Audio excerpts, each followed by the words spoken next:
Muy bien. Voy a empezar dando la bienvenida a esta gran casa que es el Paraninfo de la Universidad de Zaragoza. Soy la vicerrectora de Transferencia e Innovación Tecnológica y, como tal, sirvan estas palabras simplemente para dar la bienvenida a todos ustedes, a los asistentes y especialmente a los que van a participar en esta primera actividad de la Cátedra Garrigues. Muchas gracias y les deseo el mayor éxito del mundo.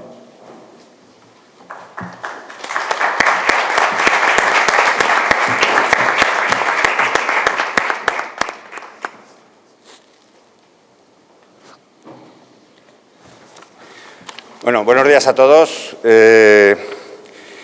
Gracias a la universidad por permitirme estar en estos momentos aquí y por firmar con este convenio que acabamos de firmar con la vicerrectora y que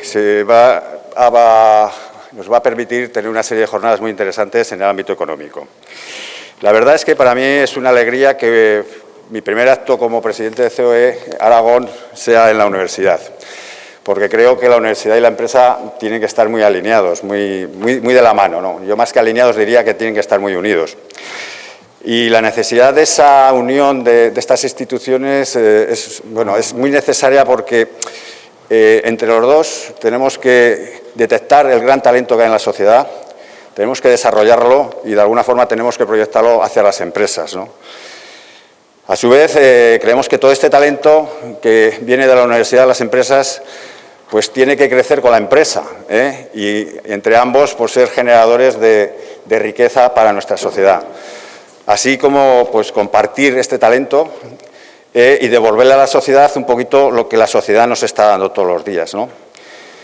En la Universidad de Zaragoza hay aproximadamente 30.000 alumnos, de los cuales aproximadamente hay 6.000 titulados cada año, y estos titulados van al mercado laboral aragonés, pero la mayoría de ellos van a nuestras empresas. O sea, fijaros si es importante para nosotros que son las personas que van a dirigir nuestras casas en los próximos años. Nosotros, como COE Aragón, siempre hemos tenido una vocación muy con la universidad, participamos en el Consejo Social de la Universidad y también participamos en muchos foros, por ejemplo, en foros tecnológico-empresariales con la Cátedra SANCA y en otras actividades en las cuales estamos encantados de colaborar con la universidad. Sé que me estoy dirigiendo a un público principalmente relacionado con el derecho. Yo creo que el derecho es una parte muy importante de las empresas. Y ya que os tengo aquí, os voy a hacer una petición como presidente de COE, porque sé que vosotros sois los que influís en hacer las normas que nos rigen cada día. Y es que, por favor, normas las necesarias solamente y que sean muy claras. Muy claras, las empresas necesitamos mucha seguridad jurídica cada vez que tomamos una decisión.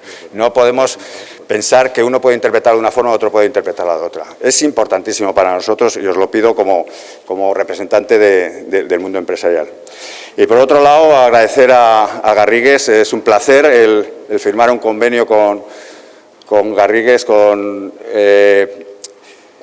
porque creo que es una cátedra muy potente, es una cátedra muy interesante y está uniendo principalmente, pues lo que os decía, dos términos muy importantes en la economía como son la empresa y la universidad. O sea que muchísimas gracias. Y por mi parte, nada más. Simplemente creo que empezamos hoy con la jornada, a ver si lo digo bien, crisis de los administradores y personal de alta dirección. ¿Es así? Sí. Vale, lo llevo apuntado, simplemente deciros que muchas gracias, que espero que sea muy interesante. Haremos esta jornada, queremos hacer varias jornadas más, estarán todas relacionadas evidentemente con el mundo de la economía. Queremos hablar de lo que está ahora en boga, pues la reforma, de temas de internalización y de cualquier aspecto que sea interesante para vosotros. O sea que muchas gracias y espero que la jornada sea todo un éxito. Gracias.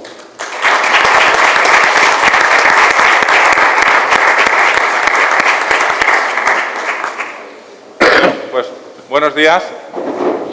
Gracias a la universidad, a la Confederación Española de Organizaciones Empresariales que nos ha dado la oportunidad esta mañana de estar aquí y sobre todo gracias también a los ilustres ponentes, es una alegría.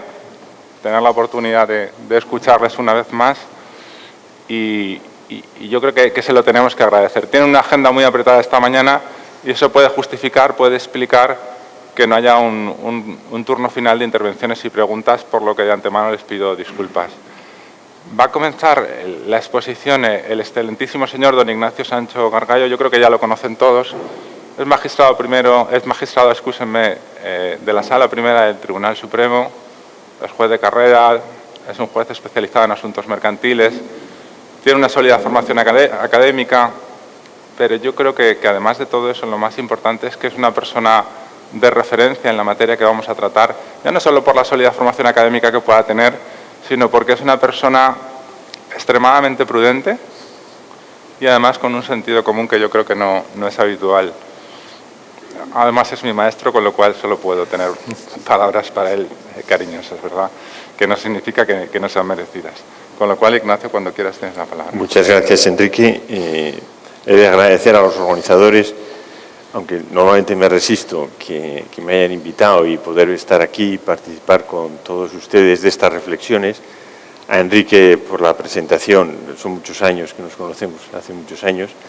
Hemos compartido la jurisdicción durante un tiempo y te agradezco especialmente estas palabras introductorias. Y después, bueno, la verdad yo siempre que vengo a Zaragoza lo digo, pues me encuentro muy en familia, me encuentro muy bien, también en parte porque algunos miembros de mi familia están aquí, o sea que estoy en realidad muy a gusto y muy bien. Pero bueno, como tenemos poco tiempo, voy a ir directamente a la cuestión. Se trata de algunas reflexiones en torno a la responsabilidad de los administradores con ocasión de algunas resoluciones muy recientes dictadas por la Sala y que he considerado que podía tener interés en marcar. Sobre todo, se sitúan en el ámbito de la acción individual de responsabilidad. Ya saben ustedes que ha habido, no una evolución, pero sí un intento, al hilo de los casos que venían a la Sala, de ir fijando y delimitando el ámbito de aplicación de esta acción en relación con el resto de las acciones, la acción social o la acción de responsabilidad por deudas, el artículo 367. Pues bien, estas dos sentencias que son muy significativas, una es de 6 de octubre del año 2021 y la otra es de noviembre, del 24 de noviembre de 2021, me han parecido muy significativas. Se refieren de trasfondo está en la actuación, cómo deben actuar los administradores en una situación previa a la insolvencia y en qué medida las acciones o omisiones que realicen ordinariamente giran en torno al impago de créditos, puede ser considerada como una conducta que pudiera llegar a merecer una responsabilidad en el ejercicio de una acción individual. Se marca ahí. Son muy características. La primera la he traído a colación y la tienen ustedes, y yo la recomiendo porque esa sentencia, el ponente es Pedro Vela, hace un esfuerzo por explicar con carácter general el entorno, los contornos de esta acción individual de responsabilidad y sintetiza muy bien todo lo que es la doctrina de la Sala. Los hechos vale la pena tenerlos, contemplarlos de una manera muy simple. Es una compañía, se dedica a moda y se llama Fashion Premium, y esta compañía había realizado un stock, o sea, en una situación que podíamos considerar que era pues, de dificultad económica, lleva a cabo una compra grande de un stock, o sea, una compra de producto de unos 215.000 euros, significativamente importante. Y en muy poco tiempo hace la comunicación previa para haber entrado en negociaciones para llegar a un acuerdo, o sea, un acuerdo de refinanciación o un convenio anticipado, etcétera, antes del concurso. Esta correlación a veces es importante, porque en ocasiones uno puede llegar a pensar, bueno, pero si recaban aquí producto, saben que no van a pagar y luego se abocan a un procedimiento que va encaminado al concurso.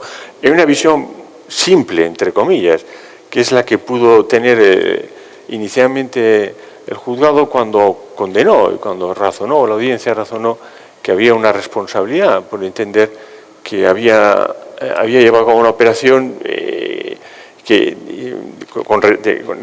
atribuyó la responsabilidad a los administradores por una conducta que consideraban que era negligente más que negligente, que podía tener un punto de fraude, entre comillas, de financiarse con producto que se sabe que no se va a poder pagar. Esto es una síntesis.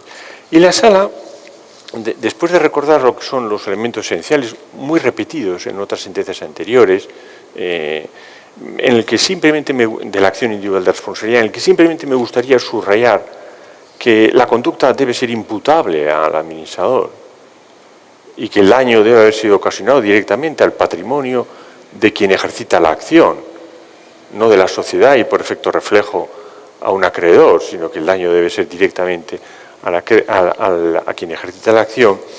El resto de los requisitos ya los conocen ustedes, lo contemplan, pero he querido subrayar esos dos.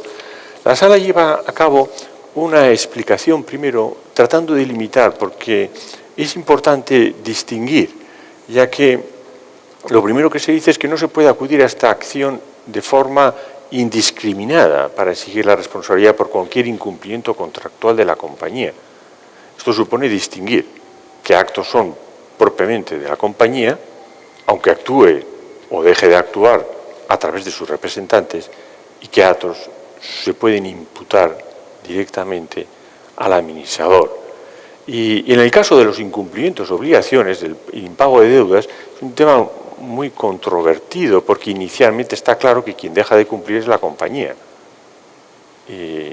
Y si se extendiera la responsabilidad a los administradores con carácter general, estamos en un plano, en principio, con carácter general, estaríamos de alguna manera pues rompiendo los principios, contrariando los principios fundamentales de las sociedades de capital, como es la personalidad jurídica diferenciada, su autonomía patrimonial y su exclusiva responsabilidad por las deudas sociales. Y por lo tanto, este punto era importante, pero es como un punto inicial en la aproximación a la determinación del caso. Pero, en segundo lugar, es muy importante, y siempre lo insistimos en todas las sentencias, hay que identificar muy bien la conducta del administrador a la que se imputa el daño ocasionado al acreedor, y para comprobar si este daño efectivamente es directo o no lo es. Y claro, aquí, en una primera aproximación podríamos decir, no cobra porque es insolvente, porque es insolvente la compañía o porque no puede llegar a pagar, con lo cual podríamos pensar, bueno, pues si ha llevado a cabo una conducta que ha provocado que sea insolvente, en principio se supone que el daño se lo ha ocasionado a la sociedad y como efecto de reflejo. Sí, pero aparentemente, pero no hay que descartar algún supuesto donde, por las circunstancias del caso, no sea exactamente así, como será la segunda sentencia. Porque he traído estos dos ejemplos porque en una verán que quedan absueltos y en otro quedan condenados. Y en los dos casos ha habido un impago de un crédito reconocido en una sentencia y que no se ha podido ejecutar porque no había bienes. En un caso se absuelve y en otro no. Y es importante en esta primera aproximación ir acercándonos a cuáles son esos puntos de referencia, esas circunstancias concretas del caso que justifican y ponen en evidencia la responsabilidad. Por otra parte, como hemos dicho muchas veces, que no puede identificarse la actuación antijurídica de la sociedad que no abona sus deudas y cuyos acreedores se ven impedidos para cobrarlas porque la sociedad deudora es insolvente, con la infracción por su administrador de la ley o los estatutos o los deberes inherentes al cargo, que es lo que justifica la antijuridicidad de su conducta y la posibilidad que se puede atribuir a ella la posibilidad de responsabilidad. El riesgo es que caigamos en una objetivación de la responsabilidad y la equiparación del incumplimiento contractual de la sociedad con la actuación negligente de los administradores. Y ojo, porque aquí hay muchos sesgos. Puede haber muchos sesgos. Si no ha cumplido, pues que los administradores podían haberlo hecho, podían haber dado orden de pago, sí, pero también había otras deudas, etc. Y siempre, en última instancia, podríamos considerar que dependía de ellos, claro que dependía de ellos, porque si hubieran tenido algo, hubieran podido priorizar y dar la orden de pago o acordarla. Por lo tanto, esta idea de que el impago de las deudas no puede equivaler necesariamente a un daño directamente ocasionado a los acreedores sociales por los administradores de la sociedad, a menos que el riesgo comercial, a menos que queramos eliminar el riesgo comercial, y no podemos eliminar el riesgo comercial. El riesgo comercial está ahí, y eso es eso lo remarca. Todo esto, ¿por qué lo dice la Sala? Lo dice porque los tribunales estamos a veces cansados de que se acumulan demasiadas acciones y siempre se intenta al final, a través de la acción individual, exigir la responsabilidad y hay que establecer estos límites. Y por lo tanto, es necesario eso, que se realice esa conducta antijurídica a la cual se le puede imputar un daño y hay que determinar ese daño y que ese daño, como hemos dicho antes, efectivamente se le pueda atribuir o imputar, haya sido ocasionado al que ejercita la acción. Por eso no cabe atribuir a los administradores de la sociedad la responsabilidad por el impago de deudas sociales cuando ha entrado en una situación de insolvencia, que esto también es muy importante. Aquí remarcamos muchas veces que cuando el ordenamiento jurídico establece una acción especial, por ejemplo el 367, establece una responsabilidad solidaria por las deudas generadas con posterioridad a que hubiera aparecido la causa de disolución, en aquellos casos en los cuales el administrador en 2 meses no insta la disolución. Eso es porque ha querido incentivar la responsabilidad, o sea, la actuación de los administradores en esas situaciones de alguna manera en la que va a llegar a una situación en la que el patrimonio de la compañía está muy lejos ya de lo que es el capital, el punto de referencia de la posible solvencia de la compañía para hacer frente a las deudas. En esos casos le advierte, usted llega a ese límite, la mitad de su patrimonio es inferior a la mitad del capital social, sepa usted que a partir de entonces usted responde solidariamente a las deudas. Pero fuera de esos casos no es posible con carácter general, en caso de insolvencia, atribuir la responsabilidad a los administradores. Ahora bien, es necesario pues eso, que hubiera habido una actuación concreta. En este caso, pues, ¿en qué ocurrió en este caso? En este caso, como hemos visto antes, realizó un pedido de mercancías por un importe de 200 y pico mil euros y una fecha muy próxima a la comunicación de negociaciones para evitar el concurso. Por lo que, dice la sala, por lo que no podía desconectarse, que no se podían... O sea, claro, la audiencia dice, como era tan próximo, no podía dejar de ser consciente que no se iba a pagar. Luego, llevó a cabo una conducta cuando menos gravemente culposa, sino fraudulenta.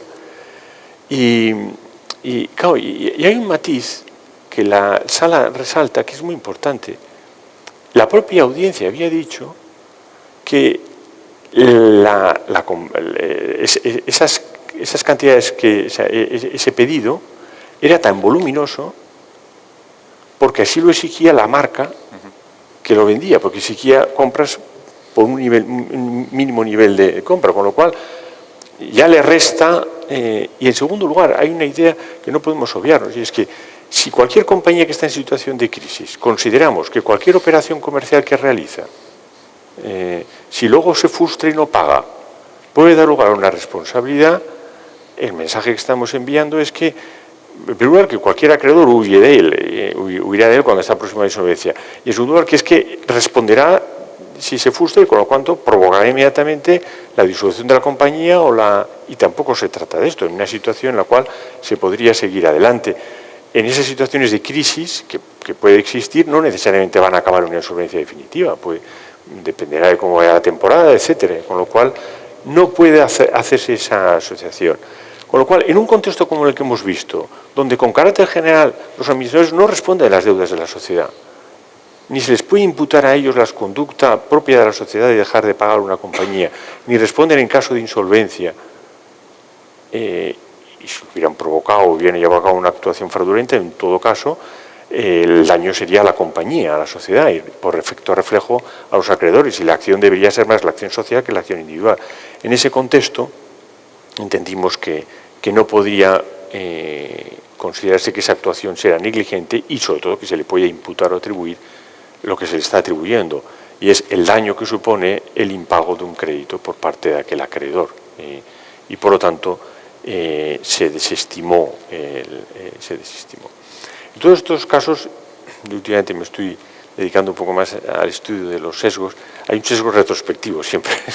Siempre que ha ido mal, siempre se considera que la actuación del administrador a posteriori pues, se juzga de acuerdo con lo que se conoce que ha ocurrido y hay que juzgarlo en el momento en que se realizó la conducta. Y en ese momento le era exigible, porque es la pregunta que podemos hacer, ¿ese administrador le era exigible otra conducta, otro comportamiento? Pues sinceramente no.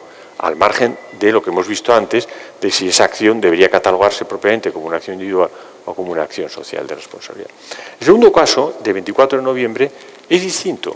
En este caso se condena, pero es que los matices y las circunstancias, como decía antes, a las que hay que atender son muy relevantes. Aquí ha habido un pleito latente, ordinariamente derivado de la composición del accionariado de aquella compañía y unas dificultades entre ellos. Entonces, había unos pleitos y estaba pendiente un pleito, ante el Supremo. Se sabía ya la fecha de la votación y fallo, y con ocasión de ese pleito hubo una condena a la compañía a pagar 600 y pico mil euros, y la compañía lleva a cabo una venta de los dos activos que tiene, valorados en aproximadamente 8 millones de euros, aunque luego los vendió, y probablemente porque se habían devaluado por 3 millones y pico de euros, justo la cifra para poder pagar todas sus deudas, que eran bastantes, menos el importe de la condena que estaba pendiente. Con lo cual, por decirlo así, una secuencia de hechos, cuando ya está dictada la sentencia, pero no consta que se le notificó más tarde, pero ya sabía la votación y fallo, lleva a cabo esta operación, vende y se queda a cero. Pues es curioso cómo las cifras a veces ilustran mucho, porque el importe total de lo que llegó a obtener en la venta era 3.568.868 con 82 céntimos. Los 82 céntimos es importante.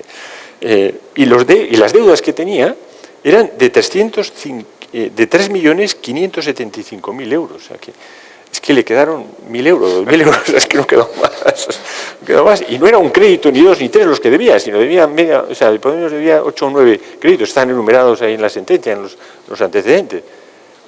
Claro, en esta situación, por otra parte, es cierto que se han devaluado los inmuebles, porque los inmuebles se han devaluado durante una época, pero claro, se devaluaron más de la mitad, sí es posible. Pero es que si hubiera ido a ejecución, tal como estaban tasados, se hubiera podido quedar por el 70% o más, si se hubiera por la fórmula el 70% o más, y con eso hubiera dado para pagar los créditos que pagó y el que estaba pendiente de, o sea, y quien ejercita la acción y que iba a ser reconocido por sentencia, que lo había sido incluso antes de la venta, pero que fue conocido, se supone, por la notificación de la sentencia justo unos días después de la venta.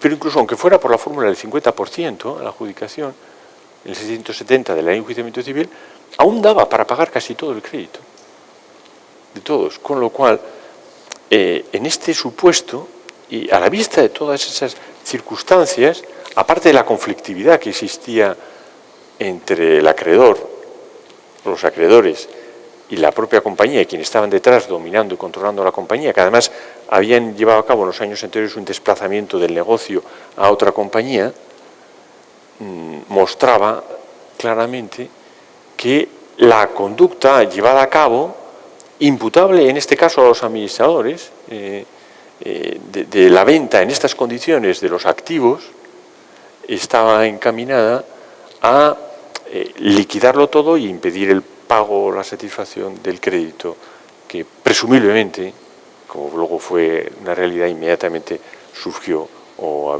se corroboró en la sentencia definitiva del Supremo. Y en estos casos sí que entendimos que había habido un comportamiento ilícito por parte de los administradores. Y se produjo tanto por la forma apresurada de venderlos, los inmuebles, los activos, por un importe inferior al que se hubiera podido lograr en una liquidación ordenada, como por no haber optado por una venta ordenada dentro de un procedimiento de insolvencia. Si es que hubiera podido acudir a él, porque ahí, luego en este caso se había enredado la audiencia en torno a lo que hubiera podido obtener con la venta y en una liquidación dentro de la insolvencia. Pero eso quizás tiene menor interés a efectos de la exposición que quería compartir ahora aquí. Y por lo tanto, simplemente con estos dos ejemplos he querido resaltar cómo hay que atender a las circunstancias del caso, para, sobre una doctrina común, advertir cuando esas circunstancias ponen en evidencia que ha habido una actuación imputable a los administradores, que es la que ha frustrado o ha impedido la satisfacción y el pago de ese crédito, pero sea imputable a ellos. Que no sea la mera insolvencia de la compañía y ni tampoco, por supuesto, antes que esto, el mero impago, el no haber satisfecho el crédito. Por lo tanto, con esto me callo para no privarles de la posibilidad de escuchar a mi otro compañero en esta mesa, no sé si llamarle mesa redonda o mesa de café, o tampoco hay café, pero en esta situación, que es José Antonio García Cruces. Cuando quieras, José. Muchas gracias, Ignacio. Yo creo que al final la reflexión es obvia. Ignacio, de alguna forma, yo creo que nos lo ha transmitido, y es la importancia de extremar la diligencia, la prudencia en esas situaciones de preinsolvencia, ¿no? Parece que debemos, ¿no?, ser muy conscientes de que todo lo que ocurra a partir de ese momento puede acabar teniendo un significado que se vincule directamente con la culpa grave o por representación, si lo prefieren, del administrador social. Y no cabe duda que un buen asesoramiento jurídico sigue siendo relevante, porque yo creo que, fíjese, en los dos casos, o en la primera de las sentencias, probablemente la cifra por la que se contrata y por la que se compra el crédito es una cifra abultada y podría llegar a permitir que cualquiera pudiera presumir que realmente era una conducta que tenía como finalidad, ¿no?, apilar stock, financiarse con cargo al acreedor, con la finalidad de preparar el concurso y entrar en el concurso debidamente, ¿no?, estocado, por utilizar un barbarismo. Y, sin embargo, yo creo que esa comunicación necesaria que tiene que existir entre el cliente y el letrado, esa habilidad para ser capaz de aterrizar delante de un tribunal las circunstancias del caso concreto, las que permiten discriminar supuestos que son muy distintos y que merecen un tratamiento muy distinto. ¿Qué me dicen? Me dicen que no toca, ahora que nos va a cerrar el catedrático José Antonio García Cruces, es quien va a cerrar el acto, y que ahora es Pablo, que es mi compañero, es el responsable del área procesal y de insolvencia en la oficina de Zaragoza, quien nos va a contar un poco también cómo ha afectado o cómo esta situación de COVID, qué implicaciones ha podido tener en el área de responsabilidad de los administradores. Ya saben ustedes que se han dictado normas, esas normas en muchas ocasiones quizá no han sido lo suficientemente claras, pueden no ser armónicas o sistemáticas, y es su experiencia la que tiene como operario del derecho día a día, la que le permite compartir con ustedes alguna pequeña reflexión. Voy a girarme un poco. Muchas gracias, Enrique. Buenos días a todos y muchas gracias por su asistencia. La verdad que es un lujo y un placer para mí, pues, compartir esta, ¿no?, mesa redonda con ilustres ponentes como el magistrado Ignacio Sancho y con el profesor García Cruces. Bueno, como bien dice Enrique, ¿no?, cuando me plantearon participar en esta sesión sobre responsabilidad de administradores, pues rápidamente lo que se me vino a la cabeza, ¿no?, sobre crisis económica, responsabilidad de administradores, altos directivos, es el tema del que les quiero hablar ahora, ¿no?, que es cómo ha afectado, ¿no?, la moratoria concursal, o qué impacto puede tener la moratoria concursal, la crisis ocasionada por el COVID en las empresas, a la responsabilidad de administradores, ¿no? Entonces, para ponernos un poco en contexto, a mí me gustaría, ¿no?, vamos a retrotraernos todos, vamos a contextualizar y vamos a ponernos en marzo del 2020, ¿no? Se declara el estado de alarma, confinamiento generalizado de todos los ciudadanos, solo podían salir a trabajar los trabajadores que fueran esenciales. Bueno, pues ese lunes 16 de marzo, como me pasó a mí, le pasaría a Enrique, le pasaría a todos los compañeros, empezó a sonar el teléfono, ¿no?, porque estábamos en casa trabajando desde casa muchos. ¿Y qué eran esas llamadas, no? Pues esas llamadas eran consultas y iban todas en la misma línea, ¿no? Oye, mira, tengo que cerrar mi hotel, tengo que cerrar mi agencia de viajes, tengo que cerrar mi restaurante, tengo que seguir pagando la renta, le puedo decir al dueño del inmueble que no puedo pagarle porque voy a dejar de tener ingresos.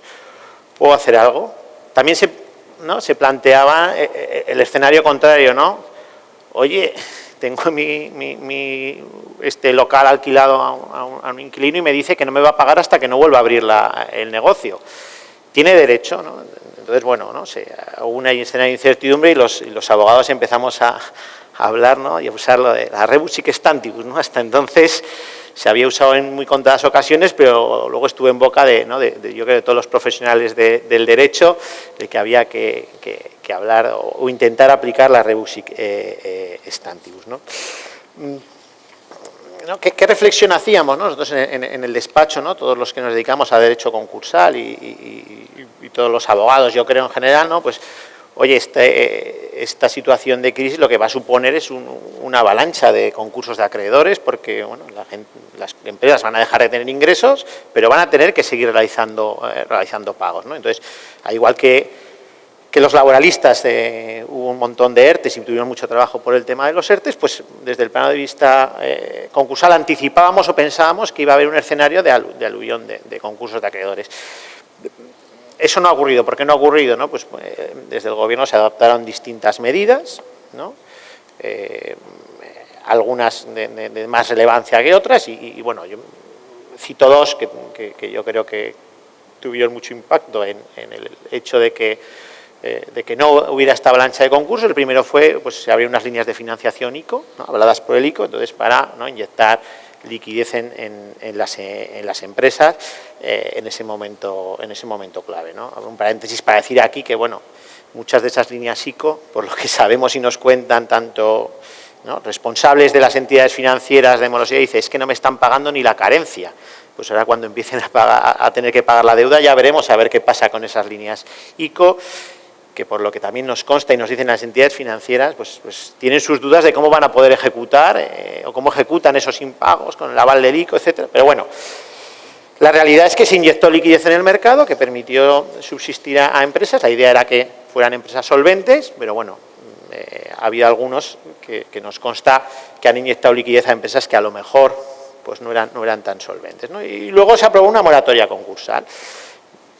Como ustedes saben, cualquier administrador que conoce que está en situación de insolvencia, pues tiene la obligación de solicitar en el plazo de 2 meses el concurso de acreedores. ¿Qué ocurrió? Pues dije, bueno, vamos a pegar una moratoria concursal para quitar esa obligación, ese deber de tener que solicitar el concurso de acreedores. ¿Por qué? Pues por si hubiera el caso, ¿no?, como es el ejemplo antes de un hotel, ¿no? Pues un hotel que tiene que cerrar, pues deja de tener ingresos, pero era un negocio viable. Que no tenga que entrar en concurso, como consecuencia de un momento coyuntural, vaya a estar puntualmente, tenga dificultades económicas, ¿no? Porque cuando vuelva a la actividad o a esa nueva normalidad, pues seguirá siendo viable el negocio, ¿no?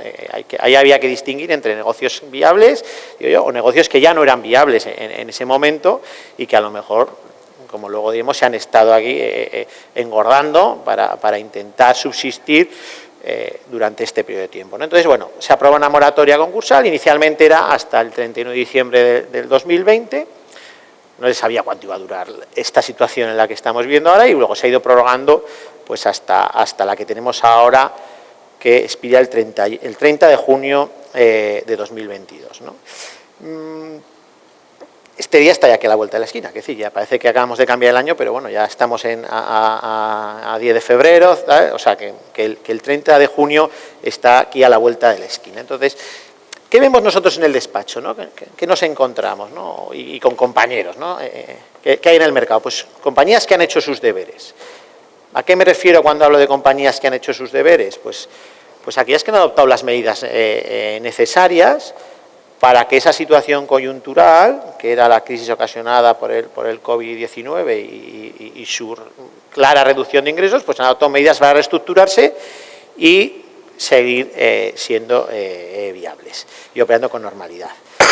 ¿Quién ha hecho, o creo yo que también ha hecho sus deberes, ¿no? Pues aquellas empresas que han visto que su situación de viabilidad y su insolvencia era ya patente y no estaba ocasionado, era un tema estructural, no coyuntural de la crisis del COVID, sino que realmente eran compañías que no tenían recorrido, que no tenían solvencia, que estaban abocadas al cierre, que han dicho, pese a que haya una moratoria concursal, voy a solicitar el concurso de acreedores, ¿no? Y de hecho, pues sigue habiendo concursos de acreedores porque hay compañías que sí que están solicitando el concurso de acreedores. Entendemos que en un ejercicio de responsabilidad esas compañías también han hecho sus deberes, ¿no?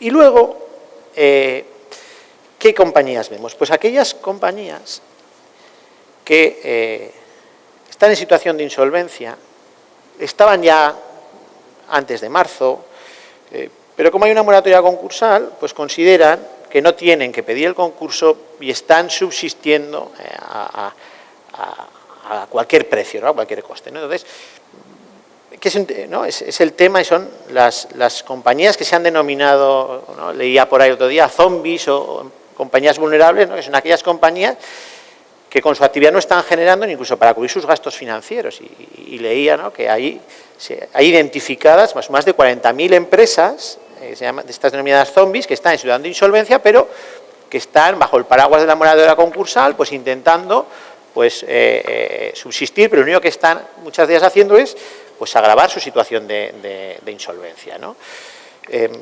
Y por sectores, ¿no? Pues habrá que un 19% del sector inmobiliario, un 18% en el de la comunicación y un 17% de esas empresas zombies en el sector del comercio, ¿no? Y yo me preguntaba, ¿no? ¿Puede estar tranquilo ese administrador, ¿no? Ahora nos ha ilustrado, ¿no? Don Ignacio sobre ¿no? la casuística de los responsables administradores, ¿no?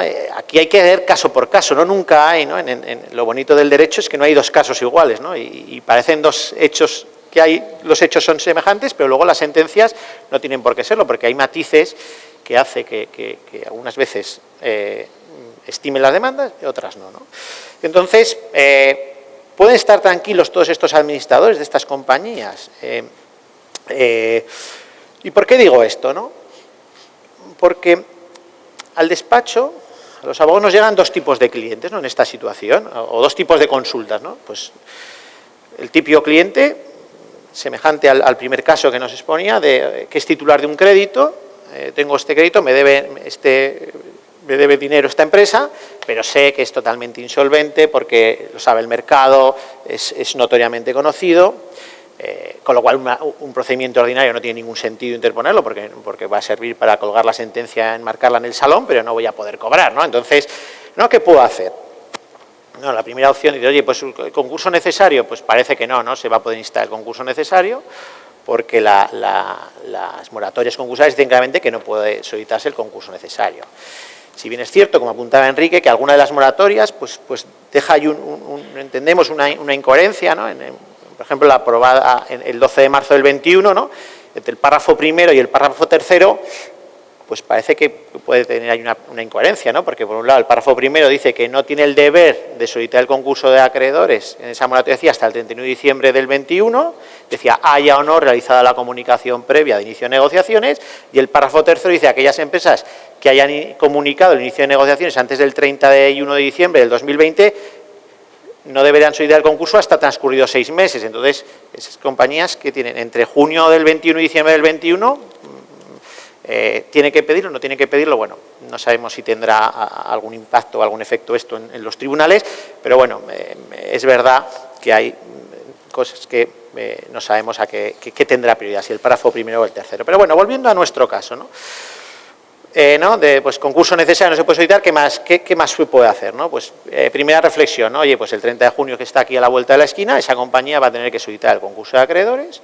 Si no lo solicita, nos podemos plantear pedirle el necesario, pero tendrá que, en principio, solicitará, si está en insolvencia, por el concurso voluntario.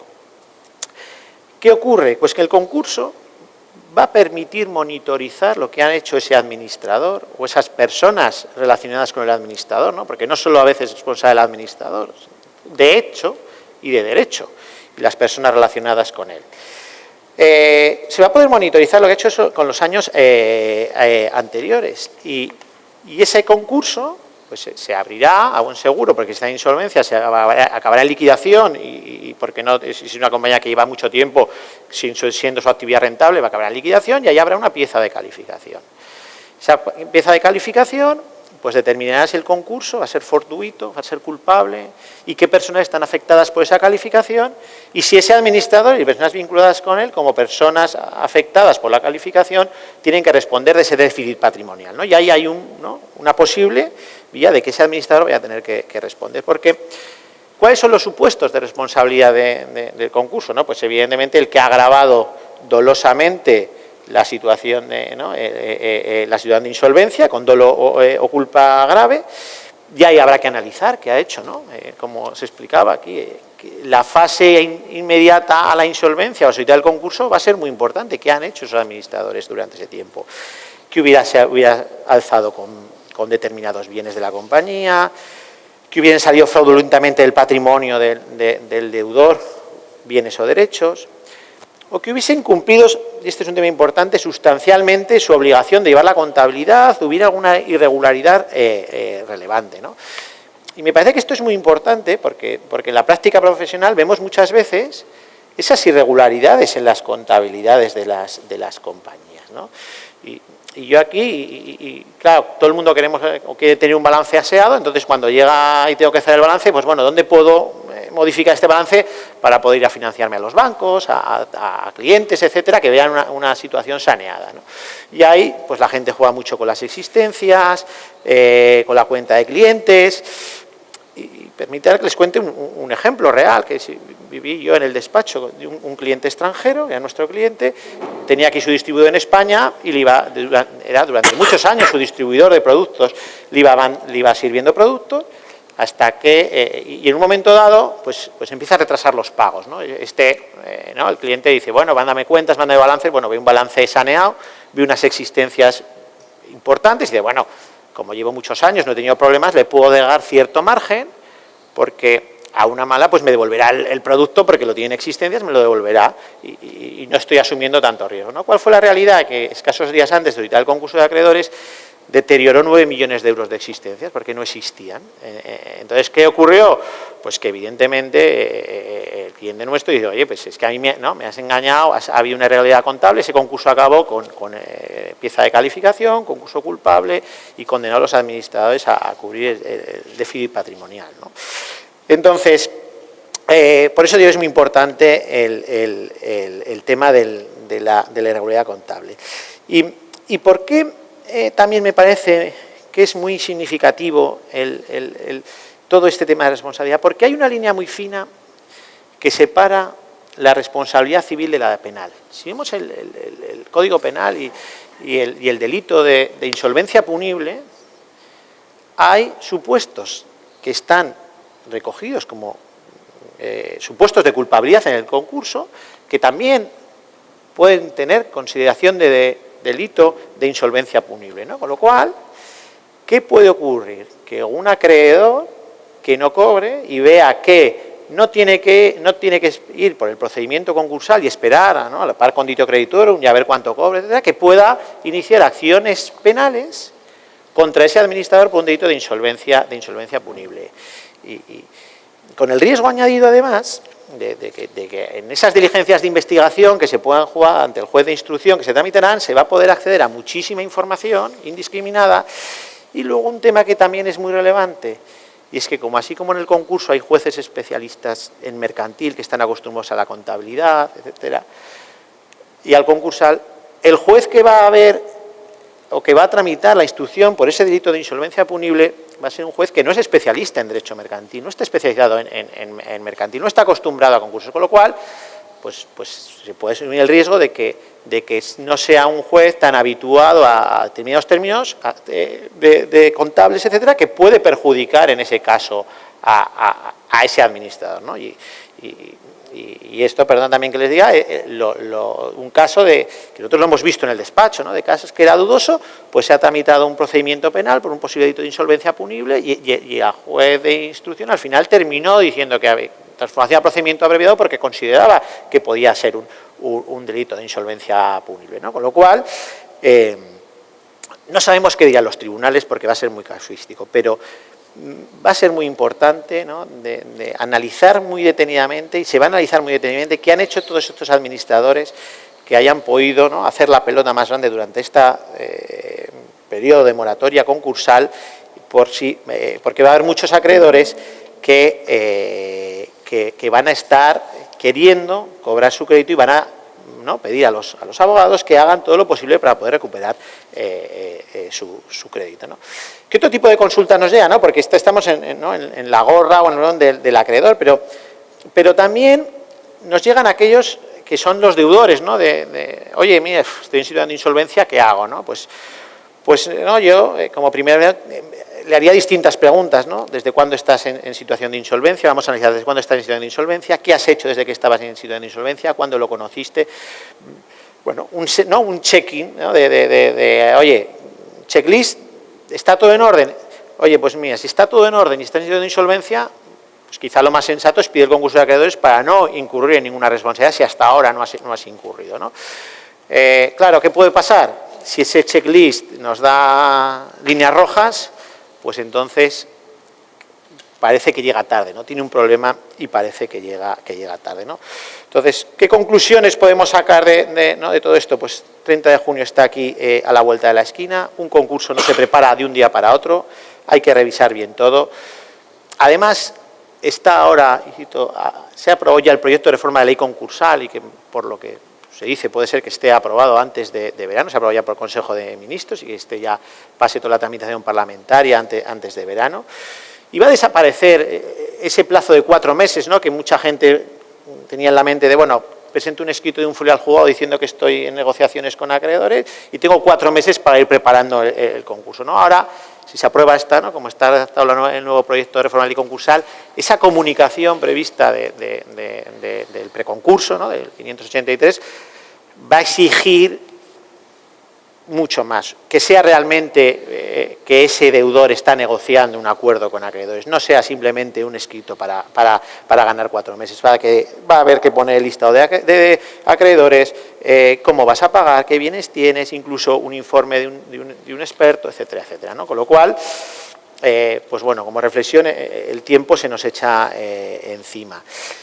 Y luego yo quiero también decir, y no esperemos hasta el último momento para pedir el concurso de acreedores. ¿Y por qué digo esto? Porque, y ahí, ¿no? Apuntaba Enrique, ¿no? Antes de la insolvencia, de que si quieres tocar, ¿por qué? ¿Por qué si quieres tocar antes de la insolvencia?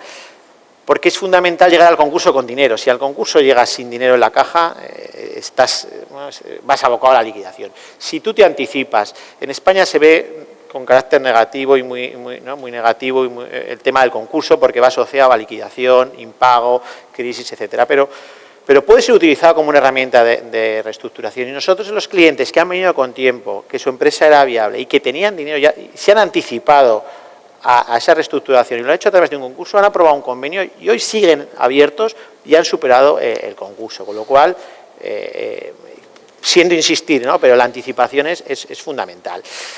Y en cuanto a la pieza de calificación, y por citar otra importante dato o modificación que va a tener el proyecto o la reforma de ley concursal, y que a mí me parece que es algo que tiene que hacer pensar a los administradores de compañías, y es que hasta ahora, en la pieza de calificación, pues era el administrador concursal quien emitía el informe solicitando si el concurso debía ser fortuito o culpable. Ahora en la reforma se prevé que tanto acreedores con más de 1 millón de euros puedan hacer el informe, pero también los acreedores de derecho público, fundamentalmente Hacienda y Seguridad Social. Y es notoriamente conocido en Zaragoza la beligerancia o el interés con el que la agencia tributaria pelea los créditos. Con lo cual, si pelea los créditos en el concurso, ¿cómo no va a pelear esa pieza de calificación si ve que en el administrador es en quien puede cobrar? Por lo tanto, mi reflexión o el mensaje con el que yo quería, y termino, dejaros esta mañana, a ustedes, que los administradores pues no deben estar de brazos cruzados pensando que están protegidos por la moratoria concursal y que pueden mantener la compañía activa a cualquier precio. Pues llegará la sección de calificación concursal y allí, para los que no hayan sido diligentes, pues será el llanto y rechinar de dientes. Muchas gracias a todos por su atención.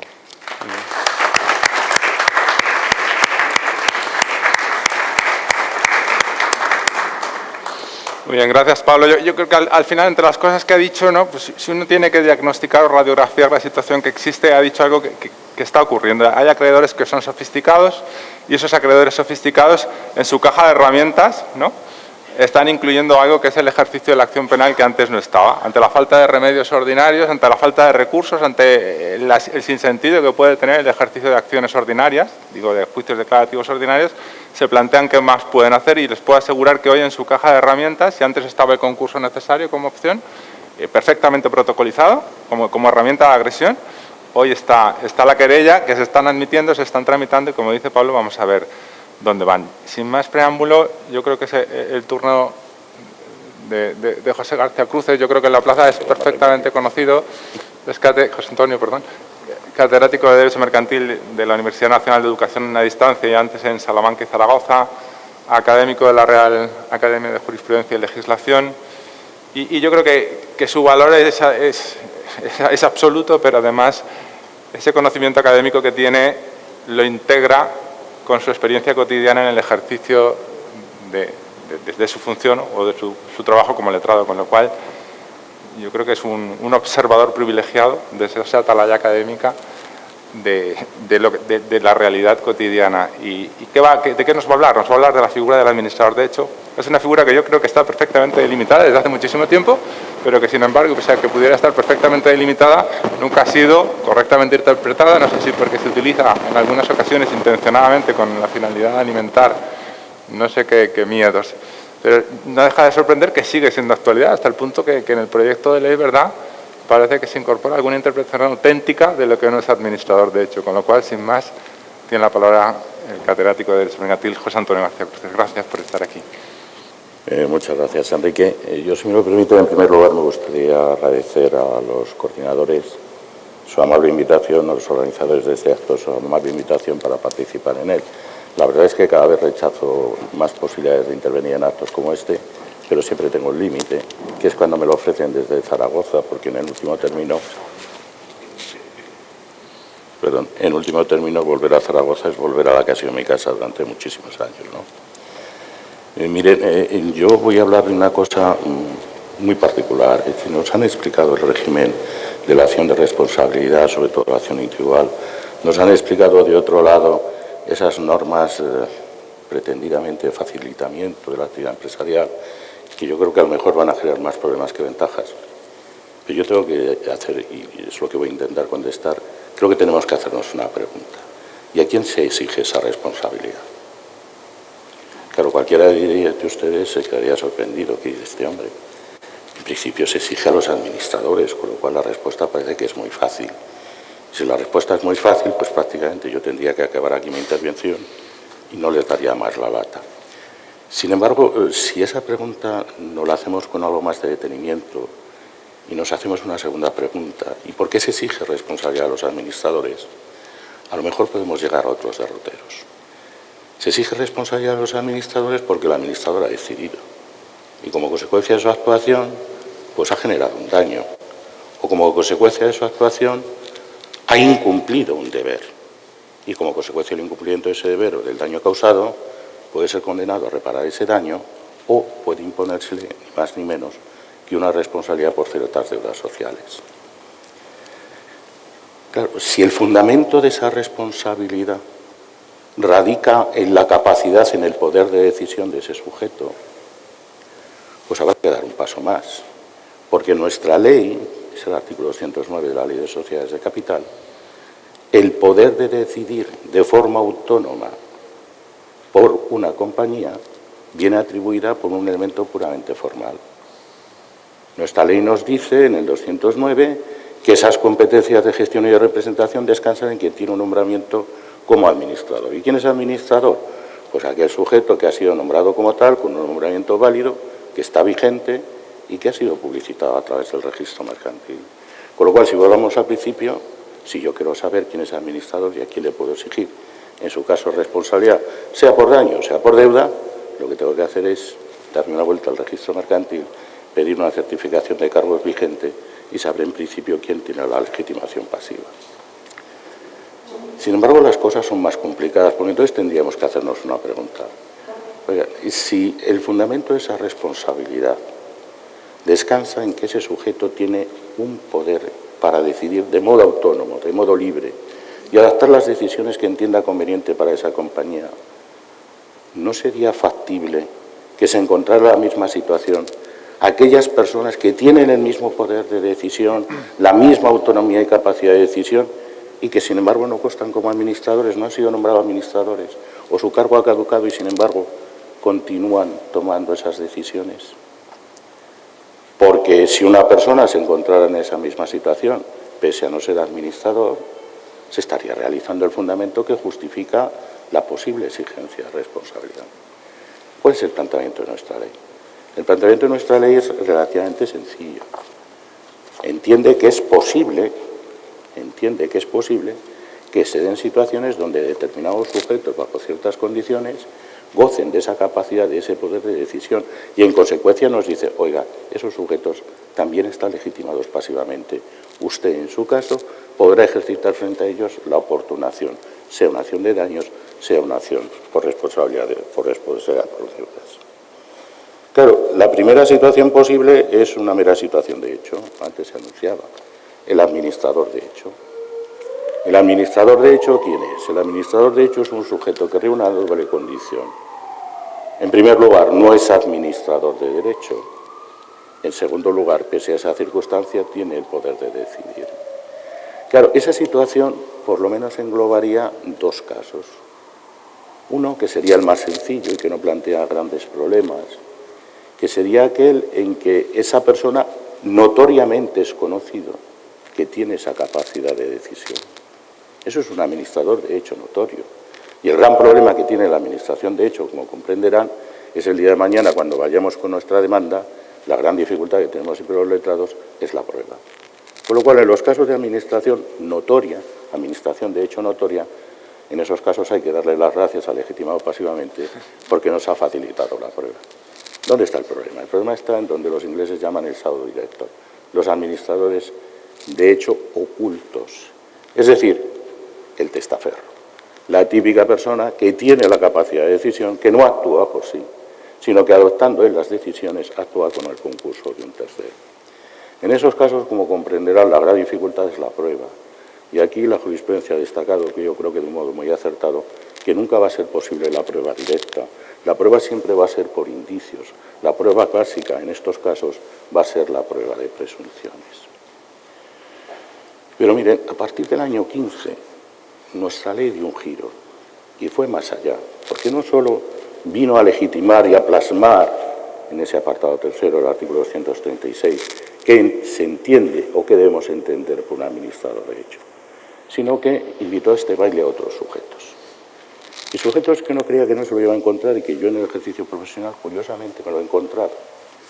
Vayamos con el primer supuesto. El primer supuesto, y ese es un caso que me tocó ver, sería el de una empresa familiar donde la primera generación, que son hermanos, participan en el consejo de administración y donde progresivamente lo que buscan es el relevo generacional. Y lo que hacen es simplemente ir incorporando en distintos puestos de dirección a sus vástagos, de tal manera que empiecen a tomar decisiones. En ese caso, lo que se hace, sobre todo porque en las empresas familiares hay que cuidar mucho de esas cosas, se trata de no establecer grandes diferencias entre los posibles sucesores, de tal manera que en ese Consejo de Administración toma la decisión de no nombrar un consejero delegado, para no crear diferencias entre ellos. Pero alguien tiene que ocuparse de la gestión del día a día, alguien tendrá que desempeñar las funciones ejecutivas. Y entonces, para no crear esa discriminación, se acude a otros títulos, un apoderamiento, cualquier otro título, y se le confía esas funciones ejecutivas a una persona, a uno que se considera que va a ser potencialmente el futuro consejero delegado. Pues bien, esa persona, al darle, por un título distinto a la delegación, esa capacidad de decidir, ya tiene una autonomía de decisión y nuestra ley entiende que es una suerte de consejero delegado de hecho, en cuyo caso se le puede imputar la oportuna responsabilidad. Segundo supuesto que yo me he encontrado también en la práctica, supuesto que, para desgracia de mi cliente, le generó alguna inquietud. En una ocasión, un conocido empresario que participaba en dos grupos de sociedades, era un inversor, Bueno, pues me confió que estaba relativamente tranquilo porque él tenía una sociedad patrimonial a través de la cual operaba sus inversiones. De tal manera que lo que había hecho era colocar como administrador, como consejero, en los dos consejos de administración, a la sociedad patrimonial suya y que por lo tanto él quedaba al margen. Claro, me miró con cara rara cuando le expliqué que evidentemente en ese caso él tenía la misma responsabilidad que si hubiera sido administrador, lo cual es lógico y razonable, porque si él está actuando como miembro del Consejo de Administración a través de una sociedad, es él en último término quien tiene el poder y la capacidad de decisión. Y ese es el criterio que luego después ha acogido nuestra ley, con una particularidad que nos dice que en ese caso, entre la persona física que es administrador y la persona jurídica que es administrador y la persona física que es el representante de esa persona jurídica administrador, la comunicación de responsabilidades absolutas, son responsables solidarios y lo son frente a los terceros de aquella sociedad en cuyo Consejo de Administración se participa de ese modo. Claro, esos son los supuestos que reconoce nuestra ley. Y nuestra ley va más allá, porque no solo nos dice que ese administrador de hecho, esa persona que en los casos de consejo donde hay consejero delegado, pero sí tiene las más altas facultades ejecutivas de responder, y este supuesto de la persona física que es el representante del administrador persona jurídica, nos dice no solo que deben responder, sino que la ley da un paso más, y la equiparación es plena. Y al decir que la equiparación es plena, ¿qué significa? Significa que sobre ellos recaen también todo el estatuto y en particular los deberes, que muchas veces se olvida, el deber de diligencia y el deber de lealtad, que recaen y conforman el estatuto de los administradores de una sociedad. Como comprenderán, estas reglas de equiparación entre quién es administrador de derecho y estos otros supuestos genera multitud de problemas. Yo, de forma muy breve, porque sé que estamos fuera de tiempo, me voy a referir solo a tres cuestiones que son las que fundamentalmente se dan en la práctica. Primera, si se afirma la responsabilidad de un administrador de hecho o de esa persona que en el caso de que no haya consejero delegado tiene las más altas facultades ejecutivas, o se afirma la responsabilidad del representante persona física de aquella administrador persona jurídica. Si se afirma la responsabilidad de ese administrador de hecho, ¿se exonera de responsabilidad al administrador de derecho? La situación típica que nos hemos encontrado los juzgados. Mire usted, es que mi marido me decía que firmara. Y yo firmaba, pero quien tomaba las decisiones era él. Miren, la respuesta es muy sencilla. No exonera de responsabilidad. Por dos razones. Una, porque esa situación de administración, de hecho, hay que ponerle coto, hay que ponerle fin. Es una situación no deseable, pero sobre todo por una razón.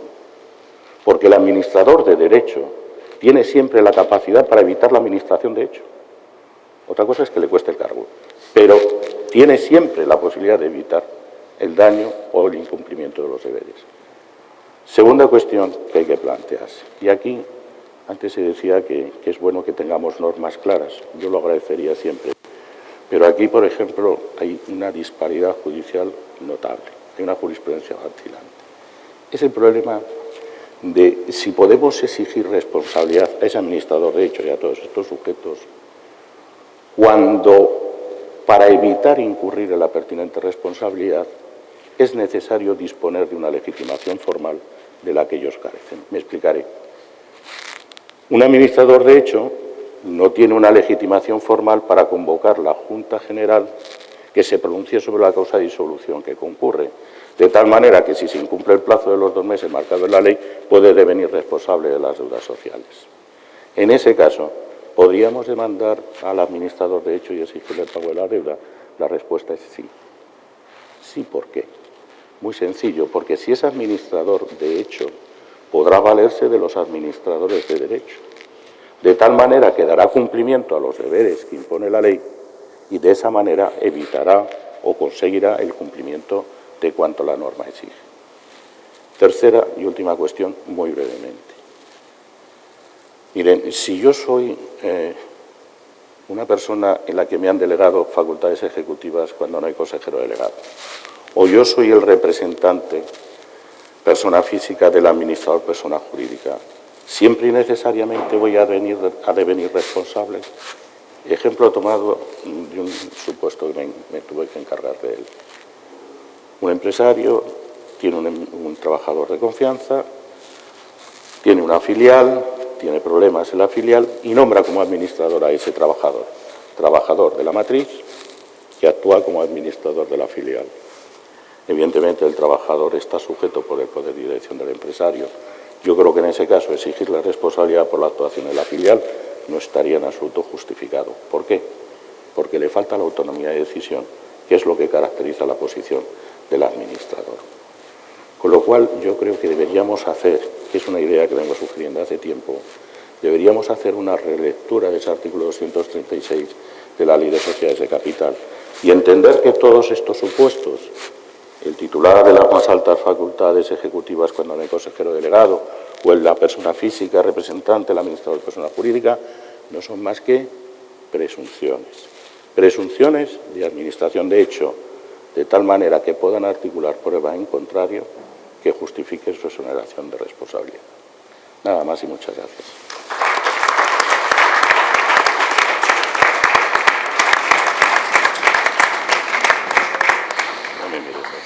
Pues yo creo que ha sido una sesión sumamente interesante. No se agotan todos los temas, yo creo que nos queda alguna cuestión pendiente, ¿no? Por ejemplo, esos concursos que se archivan pues porque no es capaz de financiarse el propio concurso y, sin embargo, el administrador sigue con el problema. Tenemos un administrador cesado, una sociedad extinguida,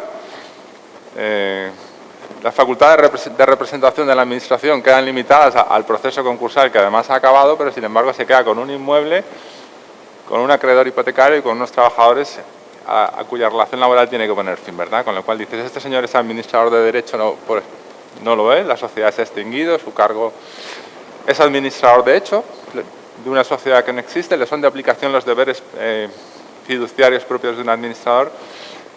Yo invito al profesor a que en algún momento coja el guante, no hoy, y nos explique cuál es su punto de vista, porque yo creo que en el mercado sí que existe, por ejemplo, entre otras cuestiones vinculadas con las que ha tratado, esa inquietud. De nuevo, gracias a la universidad, gracias a todos ustedes por haber compartido esta mañana con nosotros y, por supuesto, gracias a los ponentes que una vez más nos han ayudado a reflexionar y a comprender una realidad tan compleja.